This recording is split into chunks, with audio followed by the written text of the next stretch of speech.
since New York Rep. Alexandria Ocasio-Cortez and Massachusetts Sen.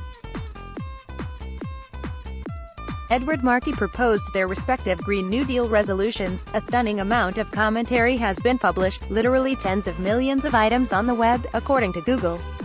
No one can actually read all of this, so it's time to wax philosophical. The Green New Deal provides an excellent opportunity to restore traditional political palettes. During the Civil War, blue and red characterized the Republican and Democratic parties, respectively. This color scheme generally prevailed until about 2000, when the colors were unilaterally switched by our betters in the mainstream media. This switch was ahistorical.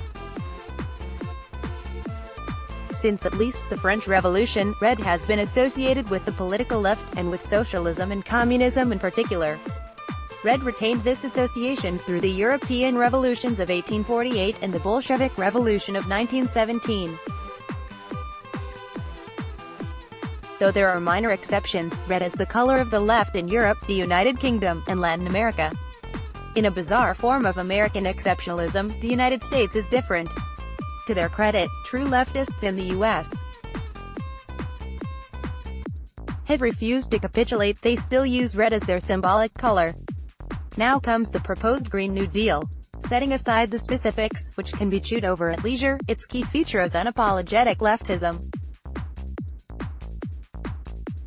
It proposes a massive transformation of our society, away from free markets, property rights, and consumer sovereignty, to central planning, collective control, if not outright ownership of the means of production, and the abolishment of individual liberty. These changes are essential to the Green New Deal, for without them none of its goals is remotely achievable at any price.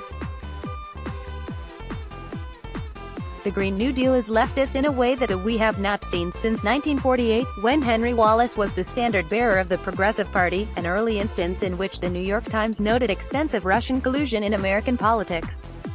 The color of the Progressive Party was green, so that requires no revision. Fairly or not, environmentalists of the American left have often been called watermelons because, though green on the outside, inside they are red through and through. Ocasio-Cortez's H-Res. 109 has garnered 67 co-sponsors, all Democrats aligned with the left.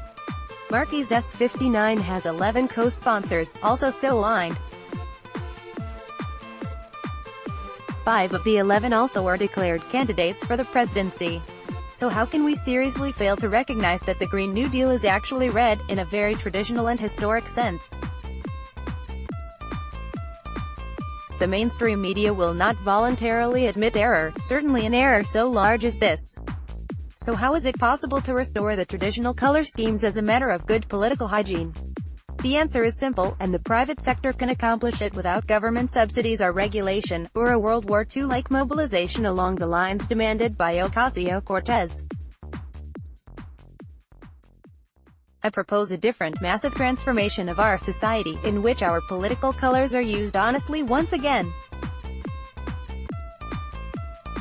In his State of the Union address, President Trump declared, "America was founded on liberty and independence, and not government coercion, domination, and control.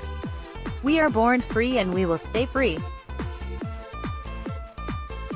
Tonight, we renew our resolve that America will never be a socialist country. I see 100 million red hats and shirts promoting the Green New Deal. Make socialism red again, in bold, green, capital letters. Please excuse me while I contact my Chinese supplier before someone else gets the idea. The Chinese will do a great job. They are experts in red.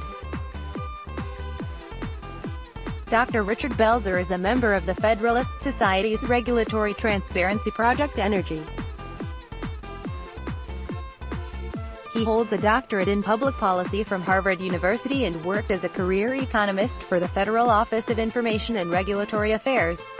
The views and opinions expressed in this commentary are those of the author and do not reflect the official position of the Daily Caller.